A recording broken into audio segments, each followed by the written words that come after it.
the biblical evidence is that God initiated kind of this dance with us of creating back and forth.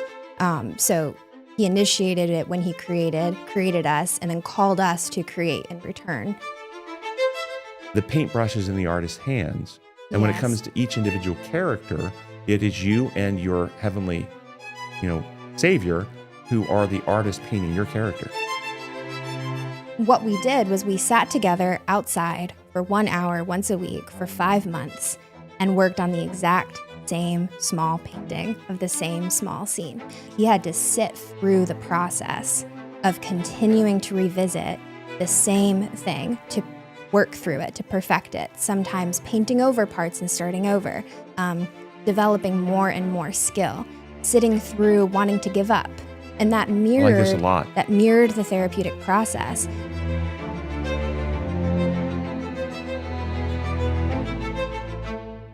Welcome to Design for More, sponsored by Come and Reason Ministries and Honey Lake Clinic. I'm Dr. Tim Jennings, joined today by Danielle Rome, one of our therapists. And our program today is Art and Health in the Four Domains. Danielle, I'm very excited about this program because my background is not in art therapy, so I'm expecting to learn a lot from you today. So tell us a little about your background, about art, and how art can have a role in helping our patients heal. Absolutely. So my background, training for art therapy is actually a 3-year master's program entirely focused on art therapy. So my bachelor's is in both art and psychology. And then for my master's degree, it was entirely art therapy. And then I opted to take extra classes and other programs to do mental health counseling as well. I was also involved in research. So training to be an art therapist is rather extensive because art is so powerful that people can actually be hurt if it's not used correctly. Oh, maybe you could even, as we go through, highlight some of the areas of concern or where we might not want to use art or where we need to be cautious. Oh, absolutely. Yeah, that would be great. So give us an overview of what we're going to talk about today. So I'd like to start off with actually what the Bible says about art and creativity. Rather than starting with what art therapy is and then bringing the Bible into it, I'd actually like to create a foundation of scripture and then bring art therapy into that. So I want to start with that and then give a few case examples of how art therapy can be used and applied. And then I want to talk about how art can actually increase health in all 4 domains for all Christians, not just people who were given certain gifts of skill. So can I actually clarify something you just said? Absolutely. So when you say art can help bring health in all 4 domains for all Christians, how about for all people? Yes, absolutely. I just wanted to clarify Absolutely, that. absolutely. Today I want to really speak to our Christian listeners, yes. Definitely all of our listeners, but I'm hoping that at the end of this episode, our listeners can feel encouraged that they can use art regardless of their skill to increase their relationship with God, increase health in their mind, body, spirit, and relationships. Yeah, so this is one of the things that our show is all about, the Design for More aspect of our show. Yes. Is that the principles of life and health, like the laws of health, law of gravity, laws of physics, things that govern the operation of our minds, relationships, transcend religious belief systems. Yes. They're the protocols upon which life and health operate. Yes. And so that's why I asked my question, because I'm certain, I was already certain, and I kind of knew the answer, that if it's therapeutic and actually brings healing, it is not dependent upon one's belief about it. Yes. Okay. But so that's why I'm so excited about this, because this is a domain I don't have a lot of experience with. Even though I love the design law protocols and perspectives, you're going to actually help bring a whole new therapeutic tool into that understanding. I'm looking forward to it. So. Do we want to just dive right in? Yeah, do that. So I want to introduce some of what the Bible says about creativity. So in Genesis 1:1, God introduces himself in the Bible as creator. That's the first trait of God that we see in the very first verse of the Bible, is that he created reality. He created the heavens and the earth. And very soon after, God gives dominion to people, asking us to make something of the world. And then right after, it talks about how he created us in his image. So very early on in the Bible, we see that God created us to create. And of course, this is not limited to art. Creativity is something that spans so much of life. But I want to focus on art because very soon after that, when God was giving instructions for the tabernacle, he gave really specific instruction regarding different craftsmanship. And a couple questions. And didn't he bless a couple of families with particular artistic skills? Yes, I'm going to get to that. Okay, Yep. yes. But back to the made in his image. Yep. What do you say to the Christian who says, well, that's procreation. That's we create when we have children. Sure. Is it? But you would say, sure, but it's not limited to that. No, absolutely not. And when we talk about creativity and what creativity actually is, people start to realize how many parts of their life they actually are being creative. When you cook a meal, you have to be creative. When you engage in the scientific process, you have to be creative, right? So decorating your house. Decorating your house, yeah. And deciding how you want to decorate your Christmas tree. Yes. I mean, this is all part of creativity, isn't it? Exactly. So very quickly, when I talk to people about this, they start to realize all the ways that they are creative. And so getting into, in Exodus 31, 3-5. Well, let me ask you another question about this, though, because I'm very interested. Absolutely. So already I'm seeing a link between exercising an ability God gave us. He gave us an ability for creativity. Yes. Okay. Exercising that ability then can help us develop.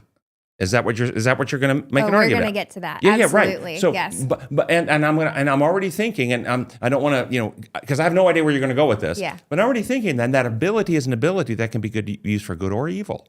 Yes. Absolutely. Creativity. Yes. And of course, we want to help people use it for good. Yes. Yes, but keep going. Absolutely. So in Exodus 31, 3-5, it says, God says, and I have filled him with the Spirit of God, with wisdom, with understanding, with knowledge, and with all kinds of skills, to make artistic designs for work in gold, silver, and bronze, to cut and set stones, to work in wood, and to engage in all kinds of crafts.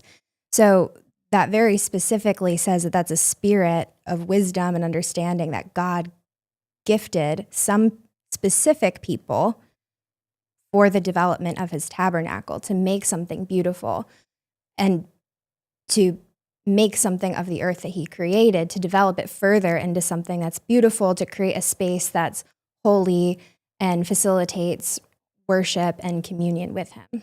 Yeah, so I'm already thinking of because we're framing this in the Bible. Yes. And I love that because, of course, we are believers in the Creator. Yes. Okay.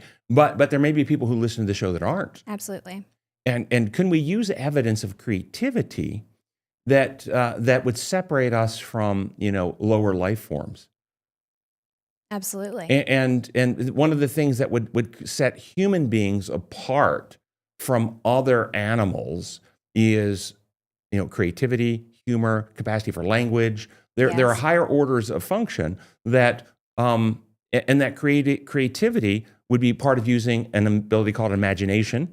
Yes. That's part of creativity, isn't it? An ability to anticipate, plan through time, and a sense of time, because you're in order to really create, you have to sometimes let things dry and then come back. But there's a time element to creativity, isn't there? Oh yes, and we're going to get into all of those. Yeah, but we're going to get into those things. Yes, but I'm just pointing out for the critic that you don't get this ability through mutation and evolution over billions of years. This was an endowed, structured, written into the code of our DNA by a designer who designed us with capacities and abilities. Right. Created to create. Created to create, yes. So I'm going to suggest that this ability itself becomes evidence of the Creator, and it's not something that you can argue or demonstrate through evolutionary processes of somehow emerging. Right. Okay, right. so I just want to throw that out there. Yeah, absolutely. Thanks for adding that. And part of what I want to talk about, or at least just point out in the beginning with the biblical evidence, is that God initiated kind of this dance with us of creating back and forth. So he initiated it when he created us, and then called us to create in return for him as an act of worship for him. I like where you're going with that. Keep going. Finish your point, but then I have another one. As you do this, you notice you're stimulating my mind. I'm sure. Okay. No, it is great. This is what we're supposed to do. And so creating is not just creating the physical world substances, it's also creating ideas. Yes, yes. And so right in the garden, after God created all the life, he called the animals to Adam and asked Adam to name them. Wow, yeah. Isn't that That's a creative cool. aspect where Adam is Absolutely. joining now with God to be part of the creating? He's creating the names, what we're going to Yes. call. Is that part of creation? Yes, absolutely. Yeah, yeah. Yeah, So I I didn't just think about that. yeah. That's So, awesome. but so that's what my mind jumped to when you said that he built us for this relationship of creating. Yeah, absolutely. I love that. A few chapters later in Exodus 35, he says, and he has given both him and Oholiab, son of Ahisamach, of the tribe of Dan, the ability to teach others. He has filled them with a skill to do all kinds of work as engravers, designers, embroiders in blue, purple, and scarlet yarn, and fine linen, and weavers, all of them skilled workers and designers. So not only is he talking about instilling specific skill, but also God specifically says that he has given some people the ability to teach the skill of art making. So, First art teacher. right. So that immediately cuts out people saying, well, I just don't have that gift. I'm just not gifted or skilled automatically, so I can't participate in this part of creativity. When in Exodus, so early on, God is explicitly saying that he has given some of these artists the ability to teach others to engage in that process. So I want to comment on that. Yes. Because I think we had a little bit of a discussion about this idea sometime in the past. Yeah. And I will agree with you that anybody can be creative and do creative things. Yes. And if you have that as your definition of art, then everybody can do art. Absolutely. Okay. But if we talk what some might define as fine arts, the fine arts, okay, not everybody, even with teaching, has the same innate skill and ability to excel. Not everybody, even with teaching, will become a Mozart. Is that not fair? So if you take, there are people you could take and give them decades of education, they will never become Mozart, but they can come better where they were. They can learn and become and gain skills in music or art or whatever, but some people are innately more gifted and then therefore can expand that ability. Would you disagree with that? A little bit. So Yeah. I think what you're touching on is something I'm going to get into in a little bit, which is lies we believe about beauty and what beauty is supposed to be. Across cultures, what considers something fine art is very different. Across eras. I wouldn't argue that. I would agree. agree with that. But whatever culture you're in that culture, there will be some people that are innately more gifted at the talent or the ability than others. Sure. And therefore, no matter if you take 100 people and put them all in the same classes, at the end of 10 years of training, you will not have them all at the same level of proficiency. That's true. But Okay, because some people have an innate. Some people, like Mozart was composing music at age 5. Right. Okay, you can take 105-year-olds and train them in piano and whatever. You will not get many of them composing music at age 5. There's That something specific innately style of music. any composition in the complexities of musical structure. Yes, they can bang out some songs, but they're not going to have that complexity, regardless of the culture. Put them in any culture. There are some that have an innate gift. That's all I'm saying. Yeah. And if you train it, it gets better Sure. wherever you start. Sure. Yeah. Yeah. Yeah. And so when you said some people say, I don't have any art talent, I like what you're doing because you're challenging them to look at other areas where they might have art talent. They might not have the greatest musical skill, but they might have, interior design decorating skills. Yes. Yes. Exactly. Yes. I agree with you in that part. Okay. So I want to move forward with some more biblical evidence. So as scripture continues, God also talks about his return in creativity. Can I say something else? Yes. Because I like this idea of you're expanding my understanding of art. Mm-hmm. Yeah. Okay. Oh, just wait. No, they're expanding as the creativity. And Yep. so I've never considered myself really artistic because I didn't have great talent innately in doing some of these things. Okay. But there's something called the art of medicine. Yes. Yes.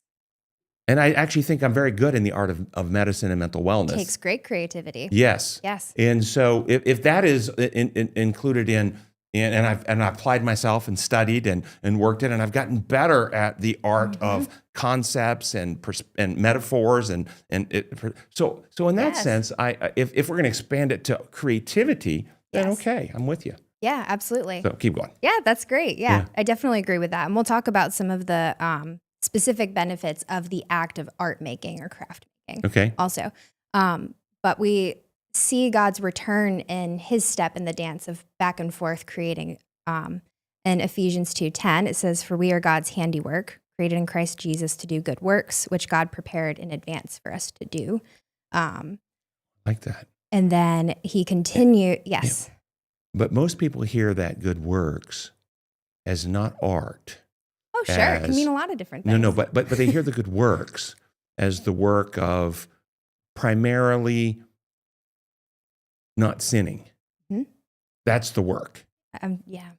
Okay, I like where you're going with it because I actually think you're right. I think the good works are the work of living an authentic, godly life, which includes creativity and expressing God's love and truth in all types of ways that are enriching and bring flourishing to your community. Yes. And it has very little to do with looking at the things I can't do. It's looking at the things I can express myself in godly ways. Would you say that's fair? It's creating, it's adding, Yes. Adding things that don't already exist, using your hands and your mind to add things. So if we look at that to do good works as working hard not to do bad, we're actually not being creative. Yes, absolutely. Okay, that's good. Yep, I like absolutely. that. Yeah. And so it continues. This is fun. I know, right? Oh, yeah, just wait. So as it continues, God talks about how he continues to create. So creation was not a one-time thing, but he continues to create in the way that he transforms us. So 2 Corinthians 3:18, "And we all who with unveiled faces contemplate the Lord's glory are being transformed into his image with ever-increasing glory, which comes from the Lord who is the Spirit." Interesting. Because now I don't disagree, but that adds a nuance or a context when you say continues to create. Would we say, now, because we want to nip certain theological constructs, I think, in the bud. Absolutely. Because there are some people who believe that what you just said, would support the idea that God wanted them to fall into sin so that he could continue to create. Okay. Never heard that. That's no, awful. well, they wouldn't say it that way, but there are theological schools out there that believe that it was God's intention for them to sin. Wow. Okay, I don't believe that. Interesting. Yeah, no. And so had they not sinned, then the recreation piece wouldn't exist. Yep. The recreation is part of God's creative character, love, seeking to fix what sin has done, but it was not his intention that it be there. And so you would naturally see him working to recreate and fix, and you'll see that. So I agree with you there. Yes. But that's his plan to heal and recover what's been damaged. He was never planned for his artwork to be damaged in the first place. Absolutely. So we're on the same page. Yeah. So it would be interesting to consider, because he told them to have dominion over the earth and to develop it before sin. Yes. So there was to be this, and if I can take an aside, if we believe, since we're in the biblical narrative, we believe the biblical narrative that there was a flood, and everything that was created prior to the flood was buried basically in the earth. But some commentators have suggested that prior to the flood, God is a great artist. We did not see the earth as it is now. It was not created the way it is now. The great mountains that we have, like the Rockies and the Himalayas, they were like, of course, if we use the idea of a body, corresponding to bones in the body. And they are sticking out now of the flesh. It was never God's design for that. There were no polar extremes. And some would suggest, even in their imagination, in a sanctified thought, how would God create as the artist and the person he is, that we didn't have rivers with mud bottoms. We had rivers with combinations of sapphires and emeralds and rubies and platinum and gold. And this is, and the earth was decorated as a great artist would do. Wow. Okay, and much of this precious metal stuff was all buried at the time of the flood, but God used it to decorate, if you will, artistically, the earth prior to the flood. Interesting. I can't prove that, right? But it fits. As an artist, would you say, well, that actually kind of makes sense? Could you imagine a waterfall that had all this in the water coming? Yeah, I mean, so anyway, it sounds beautiful. So then you think, well, God is an artist, and what would that have looked like if Adam and Eve had not fallen? We can only imagine. But we get the idea of the New Jerusalem coming down out of heaven. How is it described as a jewel, pearly gates, streets of gold? I mean, it's very artistic, isn't it? Absolutely. And so I think that what you're saying is absolutely true. Just wanted to divert any ideas away that God needed the fault for him to continue his artistry. No, he didn't. Absolutely. And there's entire areas of art that are all transformation or restoration. You know, I think about people that take furniture and restore it. That's their way of making art. Yeah. It's furniture that was once handcrafted, hand carved, made beautiful initially. Over time, maybe it got worn down or it got broken. And somebody's art form is taking that old broken furniture, putting it back together and making it maybe in some cases even different than the way it initially was, but using creativity Beautiful and artistic and skill to restore it. Yeah, and that is And to use that creativity as object well. lesson for our patients who maybe have been broken or damaged, or that God can take the broken pieces and put them together and make them maybe different, but beautiful and useful. So one of the sculptures that I made in undergrad was I took a chair that was rescued from a house fire or found after a house fire. It was completely broken. It was charred. And what I did was I put it back together. I put reinforcements on it. And then I covered it in wet paint, white paint specifically. And I didn't just paint it. I poured the wet paint over it so you could see as it hardened that it was dripping and covered. And I also put like fake pearls in it. So it symbolized that restoration, the overflowing of purity that God That's awesome. pours onto us. You still have that? Do you have a picture? Yes, I have pictures, of course. You'll have to show those to me. Yeah, absolutely. Yeah, I'll show you later. Good. And then I, took pictures of that chair in all different places and settings. Okay. So I'll share that keep with going. you later. But and then of course, right on this, 2 Corinthians 5:17, therefore, if anyone is in Christ, he is a new creation. The old has passed away, and behold, the new has come. So that, again, is evidence of the continued creating that God does with us. Isaiah 64:8, but now, O Lord, you are the Father, we are the clay. You are our potter, we are the work of your hand. Yeah, I was going to bring up the potter clay Yes. idea. Yes. Yeah. Yep. And in your art education and training, did you work with clay at some point? Yes, I had to, but I was not I was not gifted in There's that one of those areas, okay. And I think I could have gotten better if I cared enough about it to work hard. Mm-hmm. But I was good at other things like woodworking, and so I focused on that instead. So I've heard object lessons and sermons on that, as we all have. Yes, that the potter, absolutely. as they get the clay, sometimes there's some impurities in it, and their fingers feel those and slowly work those out to purify and so forth. It's a good object lesson. Keep going. Absolutely. So, okay. So with all of this said, it would seem like, okay, well, why aren't we all being creative? Why aren't we all engaging in some physical creativity process if we see this laid out everywhere? So I believe that there's two main reasons that we don't. The first is lies about beauty. And I touched on this a little bit earlier. But the Bible is very clear in how God sees beauty. In Song of Solomon, the bride is described as maybe not meeting physical beauty standards at the time. She works outside, she works hard, maybe hasn't taken care of herself. But the bridegroom says to the bride, you are altogether beautiful, my love, and there is no flaw in you.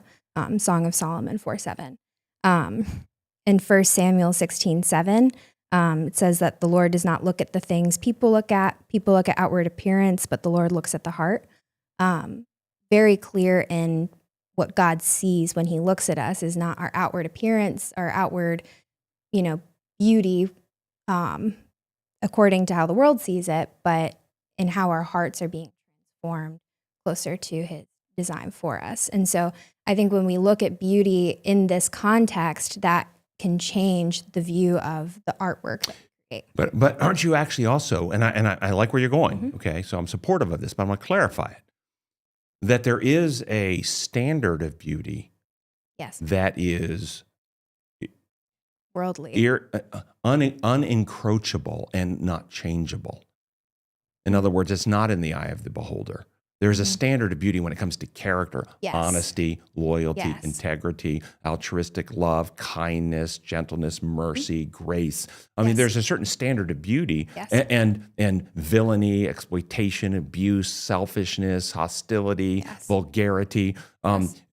You wouldn't argue that those things actually become beautiful in the eye of the beholder, would you? No. Now, some people can find them beautiful, Some but people, but that's a reflection of their corruption. Yes, exactly. We wouldn't argue that those things are truly beautiful. Absolutely. So on the physical side, we might argue that beauty is in the eye of the beholder. Yes. But there's actually an eternal standard of what true beauty is. Yes. And okay, I don't want to go too far afield. Yeah. But I think that's what you were trying to say, and I want people that's part of the design. Yes. Okay, and so things that are beautiful are like you say, restoration and creation, not destruction. Yes. And tearing down. Yes. And whether it's tearing down something that's healthy and good. Right. Okay. Yeah. So tearing down other people is not beautiful. But tearing down lies is beautiful. Yes. Tearing down falsehood to open hearts to truth is beautiful. Not tearing down people. Yes. There's a subtle difference there, right? Yes. God had Nehemiah clear all of the rubble before rebuilding the temple. Right, because it was in ruins, because it was, they had to clear the ground for the new building to take place. And in our lives, we can have stuff in our lives that, you're probably going to get to that, but that's a great metaphor, stuff in our lives that have accumulated over time that might not be healthy or adapted, actually wounds that are unhealed, garbage that we've collected. And sometimes we have to clear that stuff out in order to bring healing, to build a beautiful character structure. And but character structure. And let's think about this, art. In the lines of character. Is it random? Just throw paint at the wall, and in other words, just throw experiences at a person and you'll get beautiful character.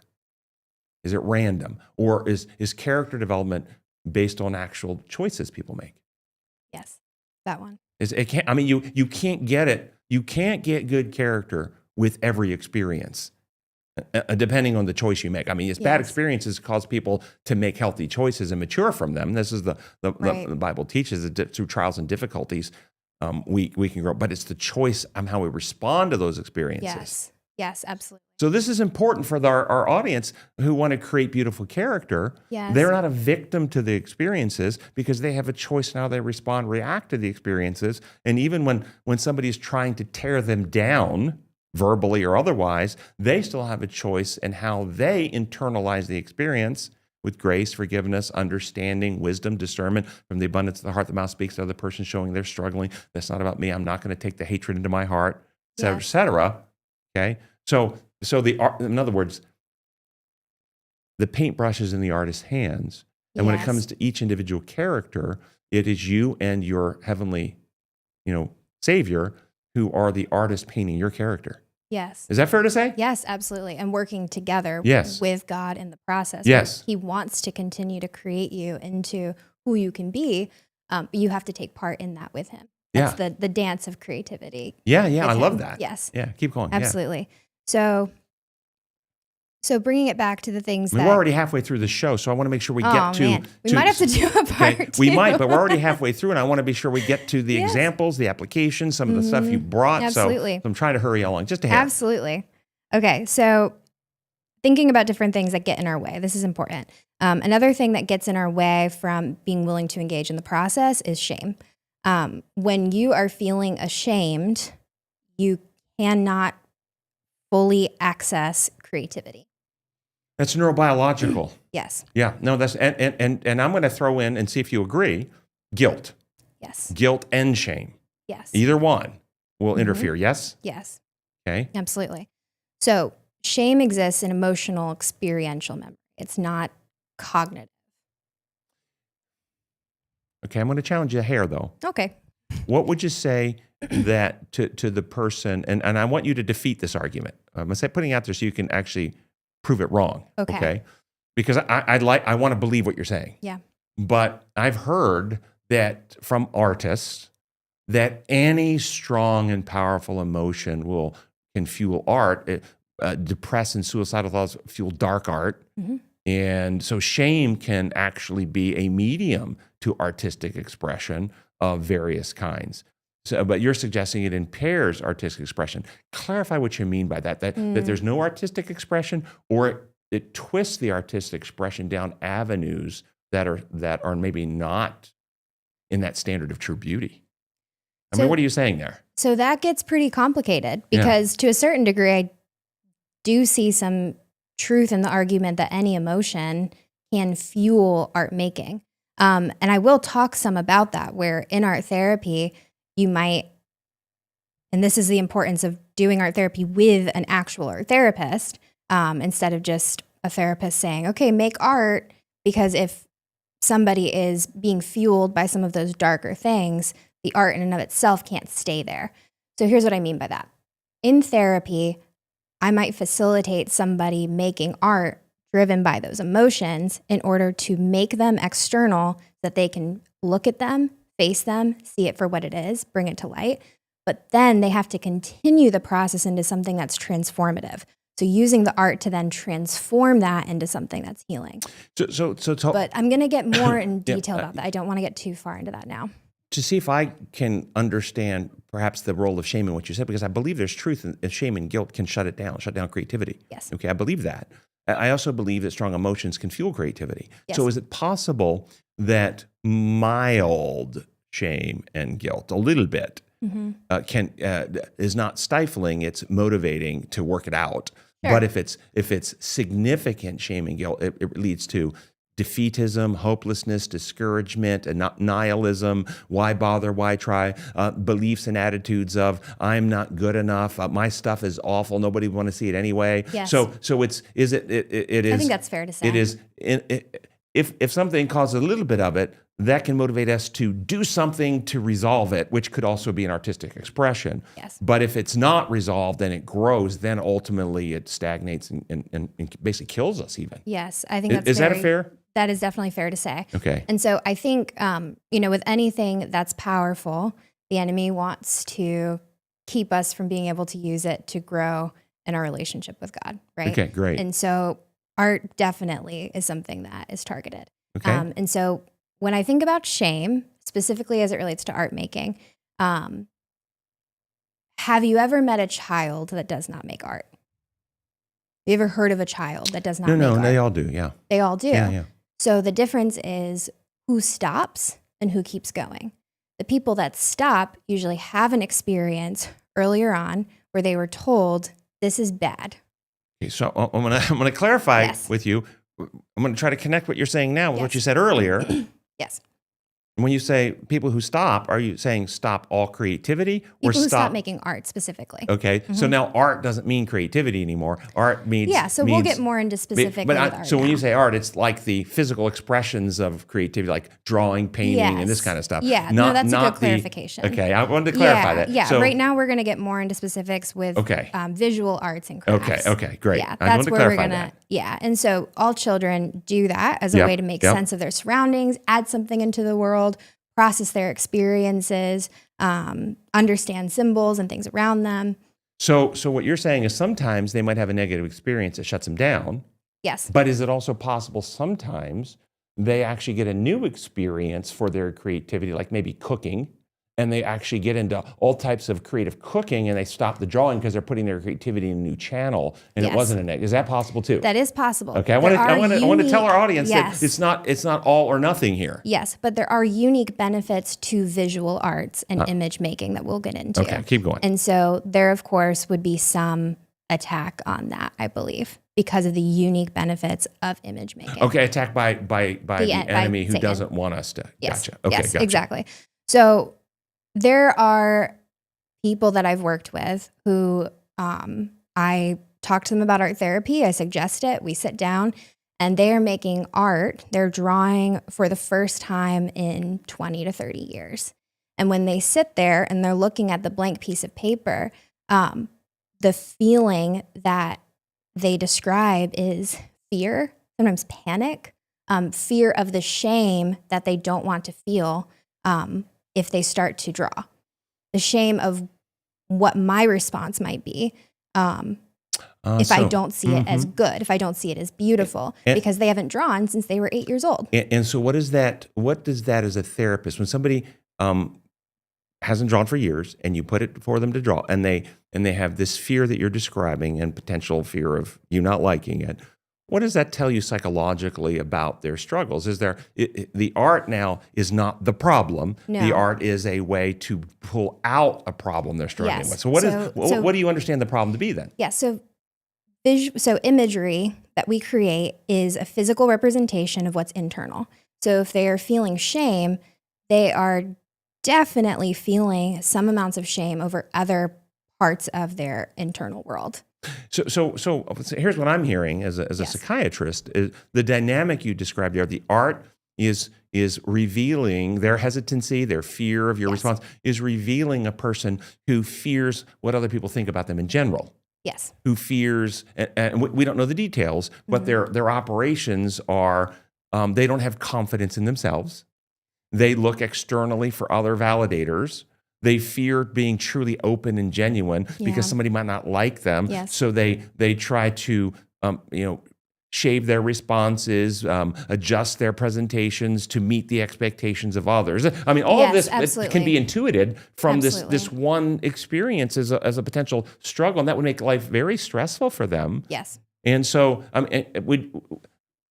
we would want to get to know the patient to know the specifics, Yes. but in general, this is a suggested concern, isn't it, from what you're Yes, describing? absolutely. And so when people speak, they can use filter. They have different defenses. They can hold back what they do and don't share with you. When they don't have artistic skill that they have been taught, they can't hide behind artistic skill. Things just come to the surface. Things are revealed that maybe they didn't choose to reveal. And so there is a fear of exposure. So what I've seen with people that are the most anxious is they have a secret. They have something they haven't shared with me yet. Gotcha. But here's the thing with engaging in the process of facing that shame is art is so non-consequential, right? So in that moment. So what I tell them is you can throw this away in 30 minutes. You can throw this away in 5 minutes. What you create is what you create. It's yours. You can do with it what you want. This doesn't have to be something you put on your wall, right? And so what ends up happening is if they're able to face that feeling, overcome it, sit through the feeling of shame and embarrassment, and then be okay, they start telling me all sorts of stuff after. Yeah. Suddenly they become more comfortable sharing parts of their experience that they were previously too afraid to reveal. So it is a form of self-exposure, Yes. which is what all true psychotherapy is. Yes. Okay, metaphor Yes. psychotherapy. Yes. And why it's hard for people is disrobing, Yes. not physically, but taking off one's veneer that they take out in public and Yes. let their true self be seen. Yes. And as people would consider disrobing literally in front of others, it would be very anxiety and stress provoking. So therapy and these types of disclosures of self can be very frightening. Yes, absolutely. Okay, keep going. Absolutely. So now I would like to move more into specifics with Do art it, do therapy. it, do it. So, Yeah. but I want to revisit the concept of skill, right? That's come up quite a bit. And there is a time and a place for skill and teaching skill within art therapy. So there's, art therapy where we're not even looking at skill, we're not touching it. It's what you create is what you create. But then there's also the act of teaching skill, and something that, again, is relatively non-consequential, can instill a confidence that people can then apply to facing things previously maybe they were too afraid to revisit. When you say teaching skill, the patient teaching it or you No, teaching it to them? The therapist teaching some elements of skill to the patient. Because there isn't, I'm sure they're down the road as they mature and heal or whatever, or gain mastery, there will be also therapeutic benefits for them to teach. Yes. But that's a different discussion. So keep going. Absolutely. So I'd like to move into a specific case example now. Yes, so, please. Of course, I have changed many details about this person in order to make it literally impossible to figure out who I'm talking about. Protecting confidentiality, Yes, sure. so I want to say that to our listeners. So I worked with a 25-year-old male recovering from addiction with heroin. He had been in and out of homelessness and had a history of physical, psychological, and sexual abuse. So this is an example of how art therapy can actually be used in conjunction with standard psychotherapy. So I was not this person's individual therapist, but I saw him once a week for an individual session where we just painted together. So here I have an example of a painting. This is the one that I made, and we'll have this up on the screen.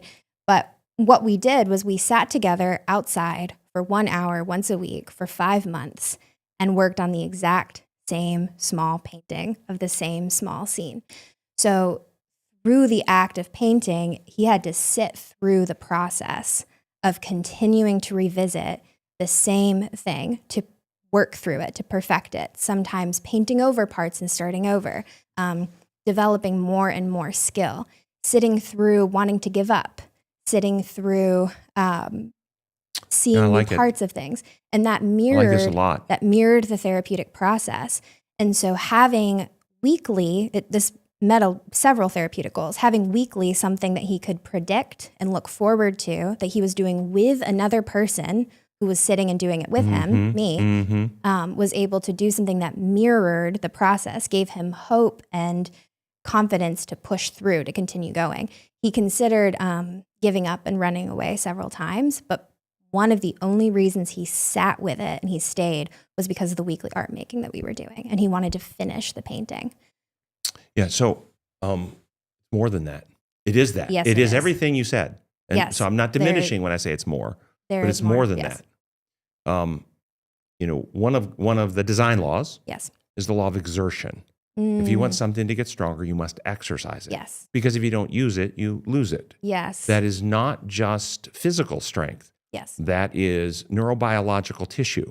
If you want strong math ability, you got to work problems. Strong musical skill, play the instrument. Absolutely. Strong language skills, speak the language. And strong ability to make wise choices, you actually have to practice making wise choices. Strong ability to what we call self-discipline. That doesn't mean self-punish. It means to make the wise choices, to deny the cravings of appetite or whatever they might be. And if you want that mastery, it's prefrontal cortex circuitry and anterior cingulate cortex circuitry that needs to develop. Yes. That requires exercising those circuits. Your art therapy not only mirrored what he was doing in an object lesson of sticking with it, slowly improving, having to paint over errors. That's all good object lesson stuff. But it required him to discipline himself. Yes. He had to sit there. He had to restrain his impulses. He had to pay attention. He had to focus. He had to master his fine motor skills. He had to learn new skills of mixing paint colors and be patient to allow things to dry before he could paint again. And so all of these things required neurobiological development of character skills.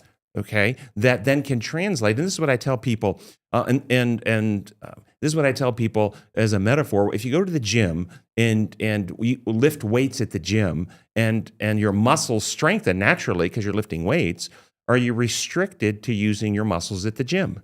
No. You can use the muscles anywhere. Yes. And so if you're using, if the art therapy is a medium where we can help a person learn how to focus, pay attention, self-restraint, self-discipline, be patient, and all these different things, they are not restricted to using those abilities only when they're working on art. They can then use them in these other areas, and thus it has an incredible therapeutic benefit. I just love this. Yes, we're going to have to do more in our program here. Yeah, I don't know that we're going to be able to cover everything. Okay. Well, if we can't, we may have to do a part 2 of this. I think that would be great. And I think we're going to do a part 2. So we have a few more minutes here today. So, but I like where you're going with this, and this is great. So you can tell that I don't have much experience with this, but I actually, because I understand mental health and well-being, I can see the connections and the usefulness. This is beautiful. Keep going. Another example, or more you want to say about that one? So I'll add a couple more things to this. So exactly what you were saying. One of the most difficult parts for him at the beginning was when he created his first completed draft, and I said, okay, let's spend another hour painting. Time to keep working on it. And he's like, but I'm done. Well, sure, it looks done enough right now, but keep adding to it. Keep making it better. It will never actually fully be perfect. And so I think sometimes we can see in therapy, people reach a certain milestone or they overcome something and they say, okay, I'm done. They don't want to do the next part that's harder. And so having the expectation and then having me working on my own as well of, he thought mine looked beautiful, but here I am still painting over it, right? So having the shared experience of doing it with somebody else as well encouraged him to experientially learn working through something. Yeah. And so the lesson Yes. there is a Christian lesson Mhm. that it is healthy to never stop growing, developing, learning, Yes. advancing. Yes. In Christian reality, truth is unfolding. God is infinite. We're finite. Yes. And no matter what we have, what epiphanies we've learned, what truths we've applied, how it's helped us grow, there's more to learn. There's Yes. more to grow. And if we come to the point where we say, I've arrived, here are my creeds or doctrines, these are my beliefs, then we set down stakes that we defend, and we stagnate. We stop developing and stop advancing. Yes. And so developing the art therapy, what you're teaching is a principle of life for a finite being in relation with an infinite God, is that we never stop growing. We never stop learning. Life is an exciting adventure Yes. to learn and develop more. So, Yes. so healthy. It's a healthy mindset to have. So the final part is, well, how did I come up with this? Okay. So there are certain elements of the size of the canvas, the thickness of the canvas, the material, why didn't we draw, right? That went into the construction of this specific intervention for the specific person. So art therapists use a system, and maybe I'll talk more about this in our next episode, called the expressive therapies continuum. And that goes over different neurological processes that are stimulated by different art materials. So painting can stimulate limbic system. So by also engaging in the painting process, he had to experience the activation of that within a controlled environment as well. But he also, with painting, unlike drawing, Yes. it has to exercise other prefrontal cortex skills like patience, waiting for it to dry. Yes. So it activated both, which helped that also in a biological way be applied to I love therapy. that. Yeah. And then also the size of the canvas. I mean, imagine if I had given him this giant canvas, would that have had the same impacts? No, because he could focus on little parts and it wouldn't have the same thing of I have to Or it could be too overwhelming for somebody to start. Or it could be overwhelming. Yeah. Something we see for people that have PTSD or severe trauma, it's not a great idea to give them a large piece of paper or a large canvas unless you want them to face some of the bigger emotions or you want them to activate some things. So the size of the canvas or paper or whatever also has to be used very intentionally.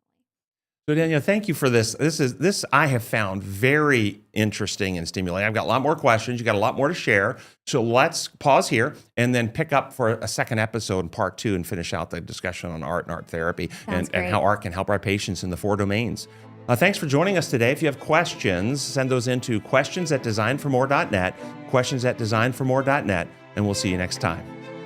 Loving Design for More? Share the inspiration. Send this episode to friends, family, or anyone who'd benefit from these insights. Together, let's grow the community. Subscribe, share, and be part of the journey.